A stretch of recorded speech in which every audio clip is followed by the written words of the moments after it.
కుట్ర, కుయుక్తి, కుసంస్కారం, కుహనాగిరి.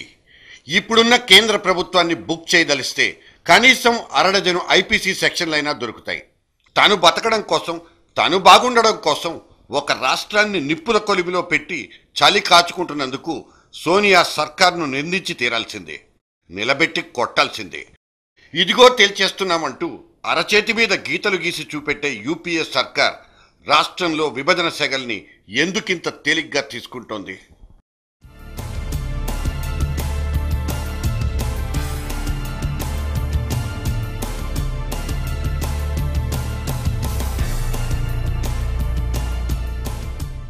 ఒకటో కృష్ణుడి అవతారంలో డిసెంబర్ 9 అర్ధరాత్రి ప్రత్యక్షమైన చిదంబరం వారు గీతోపదేశం లాంటిది ఒకటి చేసేసి చక్కా జారుకున్నారు. Process of forming the state of Telangana will be initiated.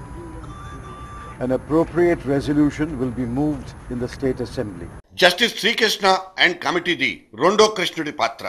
రాష్ట్రంలో వేర్పాటు అవసరం ఉందా లేదా అన్నది చదివి తెలుసుకోవడానికి ఇక్కడి పరిస్థితుల్ని నవమాసాలు మోసి ఒక నివేదికను కనిపెట్టిందా కమిటీ. 6 సూత్రాలు రాష్ట్రం మెడలో కట్టి తన్నుకు చావండంటూ ఢిల్లీ చెక్కేసింది.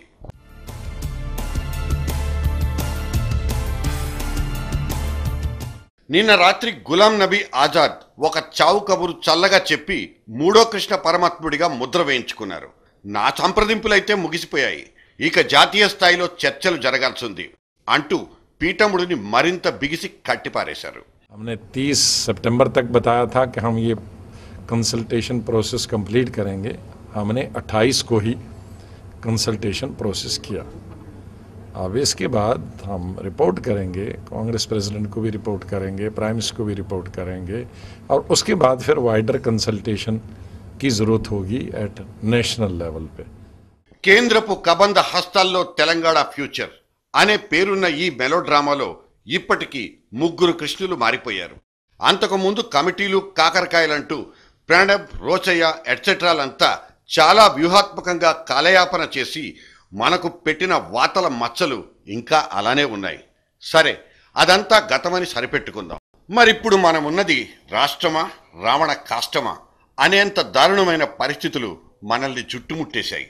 సకల జనుల కేకలు కేంద్రం చెవిలో పడినా అక్కడ రిక్త హస్తాలే వెక్కిరిచ్చేస్తున్నాయి.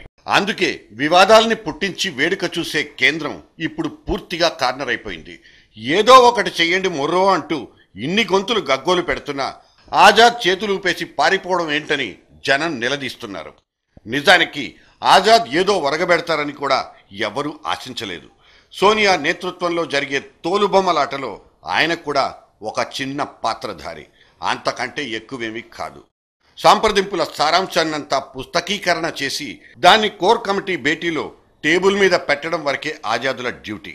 అందుకే నా చేతుల్లో ఏమీ లేదు, అంతా మేడము మన్మోహనే అంటూ ఆజాద్ నిట్టూరిస్తే అందులో ఆశ్చర్యం లేదనే అంటున్నాం. తెలంగాణ మీద జాతీయ స్థాయి చర్చలంటే అది ఎప్పటికీ ఎడతెగని ఒక మెగా సీరియల్.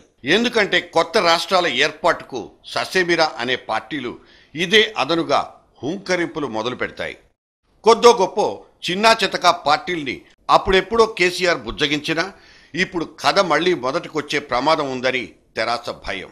యూపీఏ రింగ్ లోపలే యాంటీ తెలంగాణ బ్యాచ్ ఒకటి సిద్ధంగా ఉంది. దేశంలో ఇప్పటికే స్తబ్దుగా ఉన్న కొన్ని ప్రత్యేక రాష్ట్ర ఆకాంక్షలు మళ్లీ పుట్టగొడుగులై పైకి లేచినా లేస్తాయి. ఈ రకంగా తెలంగాణను జీడిపాకంగా మార్చాలన్నది ఢిల్లీ స్కెచ్చా? ఇక ఈ గోల చాలదన్నట్లు కొత్త గందరగోళాన్ని జనం మీదికి రుద్దడం ఇంకొక అభ్యంతరకరమైన విషయం. శ్రీకృష్ణుడు సూచించిన 6 సూత్రాలకు తోడు ఇంకో 2-3 ఐడియాల్ని కాంగ్రెస్ హైకమాండ్ వంటకానికి పెట్టింది. విభజన మీద సంకేతాలు ఇస్తూనే హైదరాబాద్ మీద కొత్త కిరికిరి మొదలుపెట్టిందన్నది నిన్న పుట్టిన అనుమానం. హైదరాబాద్ను కొన్నేళ్లు ఉమ్మడి రాజధానిగా ఫిక్స్ చేయాలని, ఆ తర్వాత కేంద్ర పాలిత ప్రాంతంగా మార్చేయాలని ఢిల్లీ బుర్ర బద్దలు కొట్టేసుకుంటోంది. ఓవైసీ సోనియాల భేటీ తర్వాతనే ఈ ఫీలర్ బయటకొచ్చినట్లు సమాచారం. ఆ కాస్త కేసీఆర్ చెవిలో ఊది ఊరంతా టామ్ అయ్యేలా చేసింది కూడా ఓవైసీ వారే కావచ్చు. హైదరాబాద్ తెలంగాణలో అంతర్భాగమని మనసా వాచా నమ్మే తెరాస పార్టీని ఈ మెలిక తికమకలో పడేసింది. రాయలసీమలో బాగా వెనకబడి ఎడారి ప్రాంతంగా పేరున్న అనంత, కర్నూలు జిల్లాల్ని కూడా తెలంగాణకు జతచేర్చి అనంత తెలంగాణ పేరుతో కొత్త రాష్ట్ర ఏర్పాటు ఇంకో ప్రతిపాదన. సీమను చీల్చడం అంటే మాటలు కాదని అప్పుడే ఎదురొత్తులు కూడా మొదలయ్యాయి. రాజకీయ కంగాళిని ఇంకా కలగాపులగం చేయడం, టేక్ యువర్ ఓన్ టైం అంటూ పక్కకు తప్పుకోవడం, ఇదే కేంద్రం అమలు చేస్తున్న స్ట్రాటజీనా? ఇప్పట్లో తెగేది కాదన్న తాజా ఢిల్లీ ఖబర్ సకల జనుల సమ్మెను చల్లార్చగలుగుతుందేమో కానీ సమస్యను మాత్రం పరిష్కరించబోదు. ఆంధ్రప్రదేశ్ సంక్షోభాన్ని ఇంకా సాగదీయకూడదని, పరిస్థితులు విషమించే ప్రమాదం ఉందని నిఘా నివేదికలు హెచ్చరిస్తున్నా కేంద్రం పీఠముళ్లను పెంచుకుంటూ పోతోంది తప్ప శుభం కార్డు మాత్రం వెయ్యాలనుకోవడం లేదు. సాగదీత కొనసాగితే కిరణ్ సర్కార్ కూల్చివేతకు దగ్గరయ్యే ప్రమాదం ఉందని కూడా ఇంటెలిజెన్స్ పసిగట్టేసింది. జగన్, కేసీఆర్ బలం పుంజుకొని కాంగ్రెస్ కంచుకోటను బీటలు వారుస్తారన్న హెచ్చరికలు కూడా అక్కడ బేఖాతరవుతున్నాయి. రాష్ట్రపతి పాలన బూచిగా చూపెట్టి పరిస్థితుల్ని అదుపులోకి తెచ్చుకోవడమే కేంద్రం వ్యూహమా?